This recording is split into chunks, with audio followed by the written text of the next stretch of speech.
Not always about manifestations and power and good preaching and business acumen. Sometimes it's about love, the way you treat others, the sincerity, the authenticity of your person. When you have love, that you wish everyone well. When you hear that this person's company has a problem, you wish them well. Even if they hate you, you wish them well and leave them in peace. You see, you have secured yourself. Most people become vulnerable to demonic attacks because they do not know the power of walking in love. I learned early that love never fails.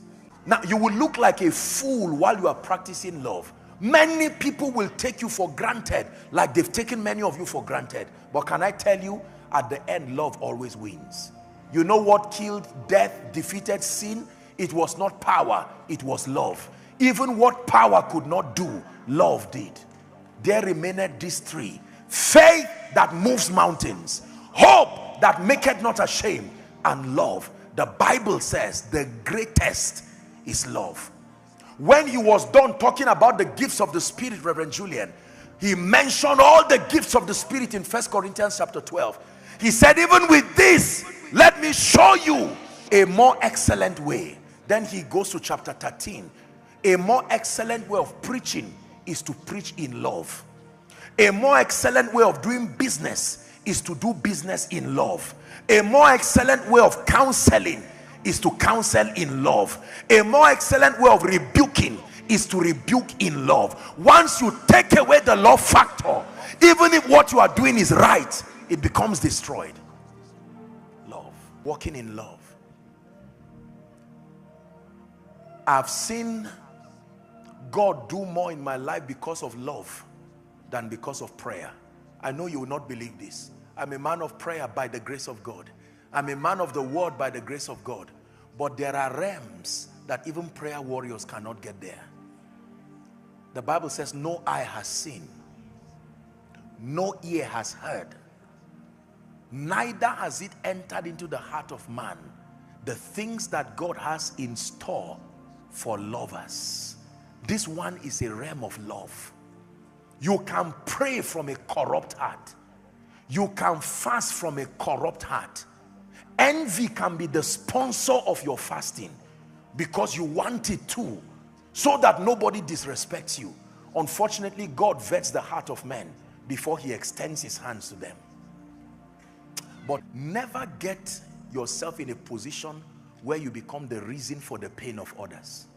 It is not noble. Can people be comfortable when they see you? Can they share the good news of God's workings in their lives and not say they made a mistake telling it to you? Because your heart is so pungent that every time people tell you anything good, they regret it later on. Because there is a personality within you that fights everything God. You can pray, you can fast, you can study, you can be diligent. But if you do not deal with envy, it becomes a cancer that will become a mountain, and it will stop you from going forward. Envy is a killer. Envy is a cancer.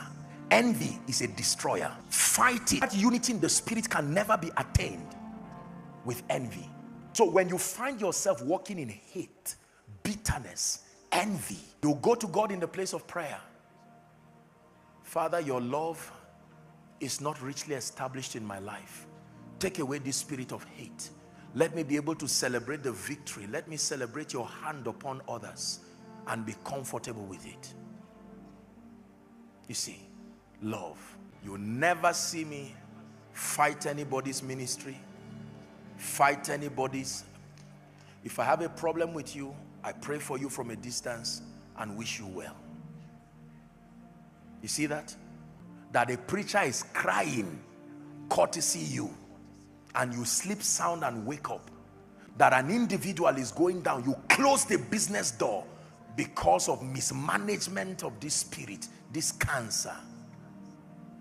And it is amazing how many people will go behind and stab you, then call other people and say you are bleeding. Say, this man is bleeding. I mean, who would be so wicked to cause this man to bleed? And then they see the evidence of the blood on your own hands. The opportunity to meet. Doesn't matter whether you are great, doesn't matter whether you are small. Once you are called in the name of the Lord and you are called to the service of the kingdom, I honor you. And even if you are not in ministry, the Bible says honor all men. Then it says honor the king. Honor all men. If I find someone sweeping in front of me, I will greet you with honor and respect. I still remember where he took me from. If I find you scrubbing the toilet for me to make the room conducive, you are deserving of my honor. You see that now? Men of God, listen, let me challenge us, and I'll wrap up with this.